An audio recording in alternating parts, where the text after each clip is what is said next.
Karibu sana katika channel yetu ya Royal Polyclinic. Leo niko mtaani kuzungumza na jamii. Wanafahamu vipi kuhusiana na ugonjwa wa homa ya ini? Naitwa Chinoso. Twende tukasikiliza jamii. Kaka, mambo vipi? Poa.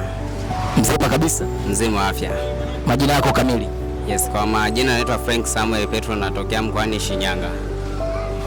Sasa bwana Petro, unafahamu vipi kuhusu ugonjwa wa homa ya ini? Kwa ninavyofahamu kuhusu ugonjwa wa ini, kwanza ni kwa ninavyofahamu kwa upande wangu na sababishwa na uvutaji wa sigara au vitu ambavyo vinahusiana na mambo ya moshi. Kwa hiyo vinaenda kuharibu lile ini na kusababisha kuwa linatoka damu na kuharibika, ndipo inaenda kusababisha homa kali.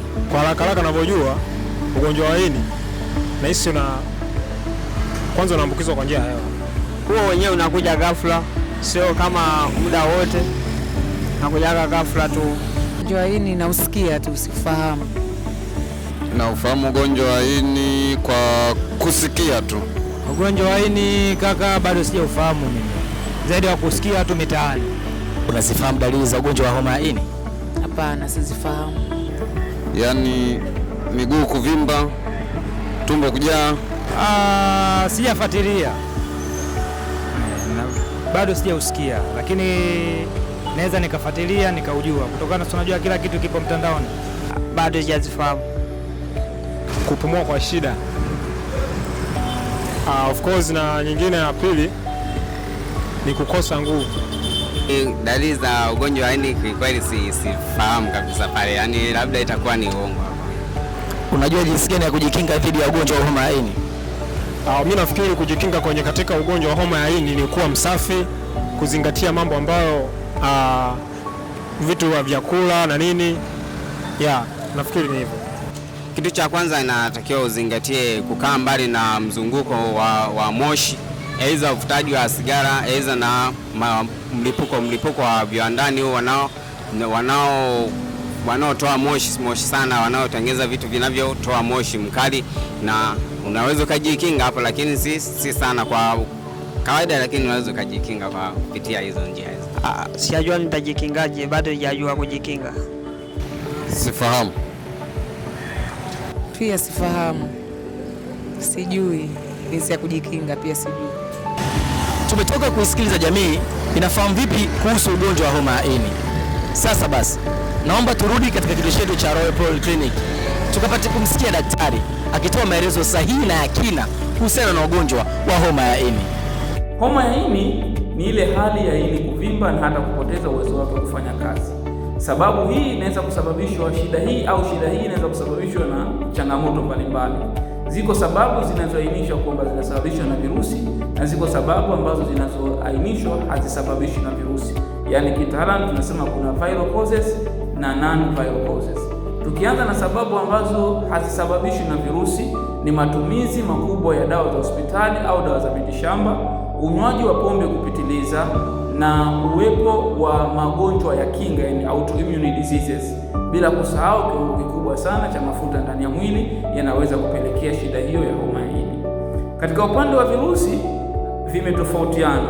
Kiko kirusi A, kiko kirusi B, kirusi C, D na hata E. Virusi vyote hivi husababisha changamoto hiyo ya homa ya ini. Kirusi C ni kirusi ambacho kinasababisha homa ya ini na ni kirusi hatari, lakini kinapata matibabu na kinaweza kupona kama mtu atazingatia matibabu na ushauri wa tiba au wa kitabibu.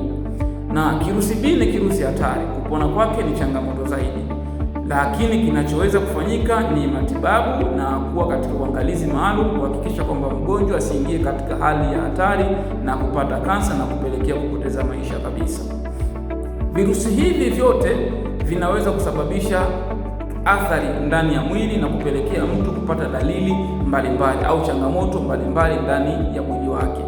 Mtu ambaye alobeba virusi hivi au mwenye changamoto hizo ya homa ya ini anaweza kuwa na dalili ya mwili kuchoka, kupata homa, mwili kujaa, tumbo kuvimba, tumbo kuuma, na hata mwili kuanza kubadilika, yani rangi, kuwa anapata rangi ya manjano katika macho na hata sehemu zingine za mwili.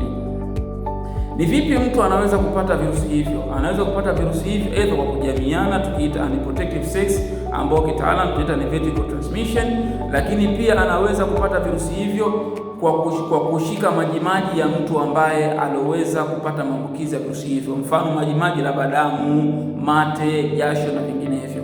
Lakini pia mtu huyo huyo anaweza kupata virusi hivyo au homa hiyo ya ini kwa kushia vitu vyenye ncha kali au kupata damu au kupewa damu ya mtu ambaye tayari alikuwa na maambukizi ya homa ya ini.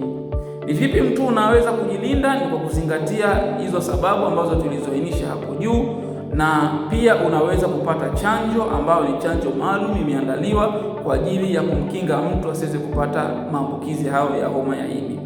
Nadhani kwa kifupi utakuwa umeweza kujifunza na kuelewa homa ya ini ni nini, zinasababishwa na nini na vipi unaweza kujilinda. Tumetoka kumsikia daktari wetu katika kituo chetu cha Royal Polyclinic. Na imani ametujuza mengi sana, ametufundisha vitu vingi sana, tumejifunza vya kutosha. Usisahau kucomment, kusubscribe na kubonyeza alama ya kengele kwenye channel yetu ya YouTube Royal Polyclinic. I'm Chilonzo. Tukutane vipindi vijavyo.